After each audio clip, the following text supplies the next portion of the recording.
राणा साहब अस्सलाम वालेकुम। जी जी वालेकुम सलाम। राणा साहब कैसे हैं आप, खैरियत से? जी बिल्कुल खैरियत है। राणा साहब मुझे समझ में नहीं आ रही, मैं पहला सवाल आपसे ये कर लेती हूँ। चलें ये बताएं कि पीटीआई वाले कह रहे हैं हमारी पकड़ धकड़ क्यों कर रहे हैं? शेख रशीद हो गए, सहाफी हो गए, फवाद चौधरी हो गए, क्या हुकूमत कोई बदले की सियासत कर रही है इस वक्त? नहीं, वो उनको कैसे नहीं मालूम कि उनकी पकड़ना कैसे हो रही है। आजम सवाती साहब ने जो ट्वीट किया था वो किसी और ने उनकी जगह पे कर दिया था। शहबाज गिल साहब ने जो फरमाया था ARY चैनल पे वो किसी और की आवाज थी। फवाद चौधरी साहब ने जो इलेक्शन कमीशन को धमकियां दी हैं वो को हमारे कहने के ऊपर दी है। सेक्रेटरी इलेक्शन कमीशन जो है वो क्या गवर्नमेंट के मतहत है? उसकी दरखास्त के ऊपर मुकदमा दर्ज हुआ। ठीक, जो अपना शेख रशीद साहब कह रहे हैं, इल्जाम लगा रहे हैं कि और दो बड़ी पार्टियों के दरमियान जो है वो फसाद डालने की जो है वो बात कर रहे हैं कि जी एक बंदे ने एक दहशतगर्द तंजीम को बयाना दे दिया है कत्ल करवाने के लिए। तो इन्हीं बयानों के ऊपर उनके खिलाफ मुकदमात दर्ज हुए हैं। अदालत में उनको पेश किया गया है। अदालत जो है वो उनको अपना सजा दे, अगर नहीं बनता तो अदालत उनको जो है वो जमानत दे, उनको बरी कर दे। इसमें हुकूमत का क्या अमल दखल है? आज शेख रशीद साहब ने दरखास्त दी थी कि ये मुकदमा गलत दर्ज हुआ है, खारिज कर दें। वो अदालत ने उनकी दरखास्त खारिज कर दी है। पुलिस ने रिमांड मांगा था, वो दरखास्त भी उन्होंने खारिज कर दी है, जेल भेज दी है। कल या परसों उनकी जमानत हो जाएगी। अगर हुकूमत इंतकाम लेती तो क्या जो हम इंतकाम का निशाना बढ़ते रहे इनकी हुकूमत का, तो हमें ये मालूम नहीं है कि इनको किस तरह से हमने 6-6 महीने के लिए, 7 साल के लिए, 2-2 साल के लिए बुक करता है।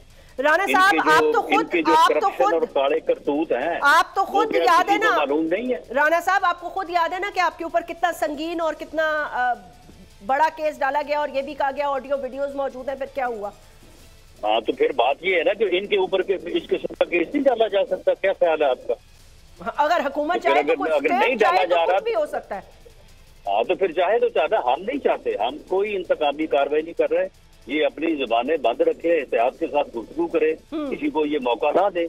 अगर ये किसी को मौका देंगे, किसी को गालियां देंगे, किसी के फैमिली को धमकियां देंगे, तो फिर अगर वो लोग जो है वो कंप्लेनर देंगे तो फिर उसके बाद पुलिस या हुकूमत जो है उसके पास क्या अख्तियार है? जी हम कहें सेक्रेटरी इलेक्शन ब्यूरो को घर बैठो भाई, धमकियां तुम्हें मिली हैं, तुम जानो वो जाने, हम कार्रवाई नहीं करेंगे। जो कानून के मुताबिक कार्रवाई बनती है वो तो होगी।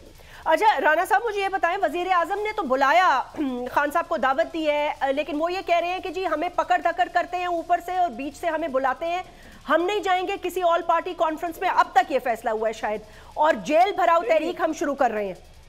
तो चले जेल भरो तहरीक तो जरूर शुरू करेंगे। तो अपना उनके लिए जो है वो अगर वो चाहेंगे तो अच्छी बात है, ये जेल में रहें जाके, और ताकि उनको पता लगे कि ये लोगों के साथ जो करते रहे वो कैसी जगह रहने के लिए। बाकी तो जो है वो कोई 2 दिन बाद आ गया है, कोई 3 दिन बाद आ गया है, तो लोगों को जो है ये हफ्तों, महीनों और सालों रखते रहे, इंतकाम का निशाना बनाते रहे।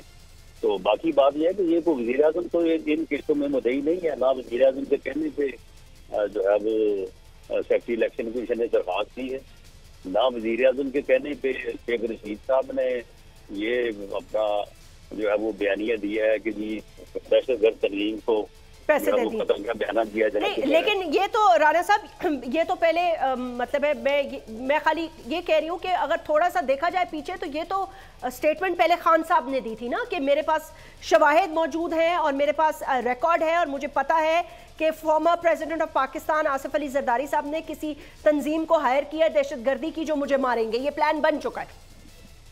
तो पीपल्स पार्टी ने जो है वो उनके खिलाफ नोटिस दिया है जी, उसके बाद अगर पीपल्स पार्टी दरखास्त देगी तो मुकदमा दर्ज हो जाएगा खान साहब पे भी। बिल्कुल, क्यों नहीं होगा? ये कहना जो है ये कहना है तो जुर्म है। ये कहना जो है ये बिल्कुल ऑफेंस जो है वो बनता है, तो बिल्कुल दर्ज होगा। अच्छा राणा साहब, लेकिन इसमें आप ये तो ना कहेंगे कि हुकूमत मुकदमा दर्ज कर रही है। नहीं, ये राणा साहब ये तो तहरीक इंसाफ कह रही है ना, ऑपोजिशन ये कह रही है कि हमें पकड़ धकड़ कर रहे हैं, हमें मार रहे हैं, हमें उठा रहे हैं, हम क्यों शिरकत करें इनके साथ? नहीं, मामला ये है कि शिरकत तो करनी है कौमी दी है, जो एक कौमी अलमिया कौम को बचाया।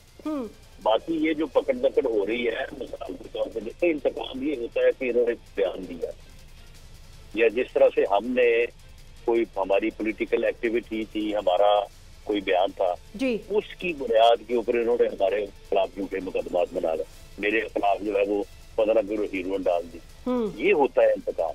अगर मैंने एक बात की है और मैं तस्लीम करता हूँ कि मैंने ये बात की, मैं उस बात से इनहराफ भी नहीं कर रहा कि मैंने ये बात नहीं की, तो मामला ये है कि अगर उस बात पर मुकदमा दर्ज किया जाता है तो फिर वो कैसे इंतकाम हो गया।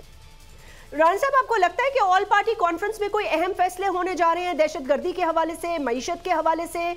अगर ये नहीं आती, ऑपोजिशन शामिल नहीं होती, तो उसके बाद ये सारी चीजें डिस्कस होंगी, सारी चीजें डिस्कस होंगी। और अगर ऑपोजिशन की बड़ी जमात ऑपोजिशन की ना शामिल हो तो फिर ऑल पार्टी कॉन्फ्रेंस फिर एक सवालिया निशान बन जाएगा कि जी सब एक पेज पे नहीं है। नहीं, कोई सवालिया निशान नहीं है। पूरी कौम जो है वो मुत्फिक है। ये आदमी जो है ये तो सियासतदान है ही, ये तो एक फितना है, एक फसाद है पाकिस्तान की सियासत में। इसे कौम को शनाख्त करनी चाहिए इसकी, और इसे वोट की ताकत से इसे माइनस करना चाहिए। ये आदमी जो है ये इस मुल्क और कौम को किसी हादसे से दो चार कर देगा। राणा साहब, सियासत वाली बात ही कोई नहीं है। वो ये कह रहे हैं जी सॉरी कता कलामी माफ। राणा साहब, वो ये कह रहे हैं कि हमें माइनस कराने के लिए, नाअहल कराने की पूरी कोशिश कर दी गई है। इसीलिए आपको पता है खान साहब पहले 35 सीटों से खुद लड़ रहे थे, अब वो नहीं लड़ रहे, और अब शायद फैसला, और मुझे लगता है कि शायद पता नहीं, मुझे नहीं पता पीडीएम ने क्या फैसला किया है, नेशनल असेंबली की ज़िमनी इंतखाबात पे आप लोग लड़ेंगे या नहीं लड़ेंगे? नहीं, बात ये है कि अगर उन्हें अपनी नाअहली का खौफ आ रहा है तो वो जो टेरियन राइट है तो वो किसका कसूर है? वो हमने उसे कहा है कि तुम इनकी बेटी बन जाओ, या हमने खान साहब से कहा था कि बेटी तो आपने पैदा की है लेकिन उसका अब जो है वो उसको तस्लीम ना करें।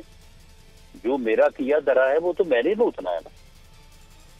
तो राणा साहब, आपको लगता है कि ये केस इतना सीरियस है कि इसमें नाअहली के चांसेस हो सकते हैं? जी, ये 100% सीरियस है। यानी इस मुल्क का कानून ये है कि अगर आप अपने बेटे से तनख्वाह आपने लेनी थी, आपने ली नहीं, तो आपने जो है ये हकीकत छुपाई, तो आप सारी जिंदगी के लिए नाअहल है। तो औलाद तो एक बहुत बड़ा मसला है कि आप जो है वो अपने कागजात में लिखें कि मेरी ये औलाद है और उसमें से किसी को बाधित कर दे। ये तो इतना बड़ा झूठ है। इस पे तो मेरा ख्याल है कि नाअहली के कोई ज्यादा सजा बनती है। राणा साहब, बस मैं चाहूंगी कि आप रैप अप कर दीजिए, प्रोग्राम का इख्तिताम ही है। मैं आपका ज्यादा वक्त नहीं लूंगी, मुझे पता है बिजी हैं आप आजकल और ये हालात भी इसी तरह के हैं। ये कोई ऐसा तरीका हो सकता है कि एक दफा once and for all national consensus बना के सारे मामलात दूर करके और आगे बढ़ने की कोशिश करे? पाकिस्तान की मुसीबतों में कमी नहीं सर, दिन रात इजाफा हो रहा है। आई थिंक आपको ज्यादा बेहतर पता है वफाकी वजीर के तौर पर। पिछले 5-7 साल की सियासत ले लें, 2014 के धरनों से आप शुरू हो जाएं, ये एक ही आदमी है जो पॉलिटिकल कंसेंसस जो है वो पैदा नहीं होने दे रहा। ये जब तक इसका वजूद है, ये फितना जब तक मौजूद है, इस मुल्क में ना पॉलिटिकल कंसेंसस होगा ना सियासी इस्तेहकाम होगा। और जब तक सियासी इस्तेहकाम नहीं होगा ये मुल्क मुआशी इस्तेहकाम को नहीं पहुंच सकेगा। इसलिए अगर ये वीडियो आपको पसंद आई है तो इस चैनल को सब्सक्राइब करें और बेल आइकन को क्लिक करें। खूने नाहक बहुत पी चुकी ये जमीन, अब कोई दिन में ये खून उगलने को है। खत्म हो जाएगी ये तमाशागरी, वक्त पलटेगा रोजे जजा की तरह। ये जो पेशावर में ताजा लहू है बहा, ये क़यामत करेगा फलक पर बपा। गम की सलमनाक घड़ी में बोल सानह पेशावर में शहीद होने वालों के लवाहिकीन के साथ है। सब्सक्राइब करें और बेल दबाएं ताकि कोई खबर रह न जाए।